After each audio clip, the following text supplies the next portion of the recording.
Hola, and welcome to High Plains Passport. In the northernmost portion of Guatemala is a department called El Petén. Inside this region, there is a lengthy list of ancient Mayan ruins. I am currently in the capital of El Petén, Flores. I have just returned from a tour of Tikal, the second largest archaeological site in pre-Columbian Mayan civilization. I towered to the top of ancient temples, got goosebumps from the reverberating roar of howler monkeys, and stood in the center of the grand plaza and clapped. With me now is Dieter Reacher, a German architect who specializes in the restoration and architecture rescue of Mayan sites. He is based in Flores, where he owns and operates Café Arqueológico Yaxá, where one can study Spanish, go on Mayan expeditions, or eat Mayan fare, which is what Dieter and I are doing today, as he discloses the need-to-know basics of Tikal. The Mayan culture was probably the biggest one in the whole world, because so far we have registered 6,470 Mayan sites.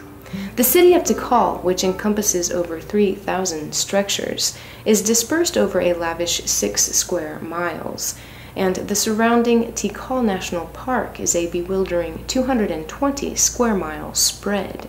I am very impressed of what they could do and create in a deep jungle where we nowadays are not even able to get through for 9 months of the year.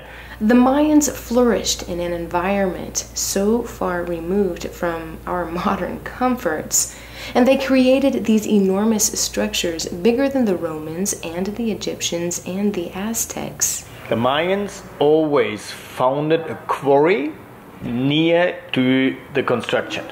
The real difficult work is actually of the artists to elaborate the stones of the facade. The temples, the surfaces, even the surface where you walk on, see, everything was covered with stucco and painted.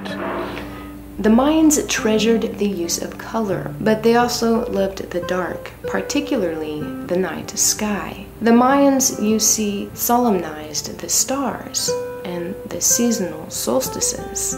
The Mayans all over, also in smaller sites, they all had an observatory. The 21st of March and 21st of September, that the sun rays fall perfectly over the center of the building in the center of the platform, and the same things happen then the longest and the shortest day over the buildings in the south and in the north.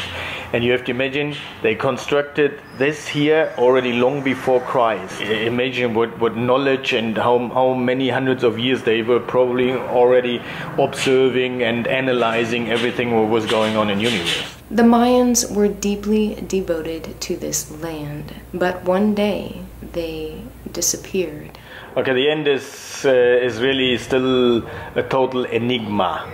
There are lots of theories, but actually nothing is proved. It's many reasons that came together. There are always many reasons behind any one action, just as there are many routes to any one destination, and there's always a probable chance of uncertainty. But somewhere along the line, there must have been a paradigm shift, and if history repeats itself, well, with tears in our eyes and hope in our heart, may we march on. High Plains Passport is written and produced for High Plains Public Radio by Valerie Smith, music from Jose Gonzalez and myself. Special thanks this week to Dieter Reacher and Café Arqueológico Yaxá. Also to Jan and Dan Epp. Does this count as finally getting y'all a postcard? Thanks for teaching me about the shift. See photos from Tikal online at hppr.org, where you can also sign up for podcasts.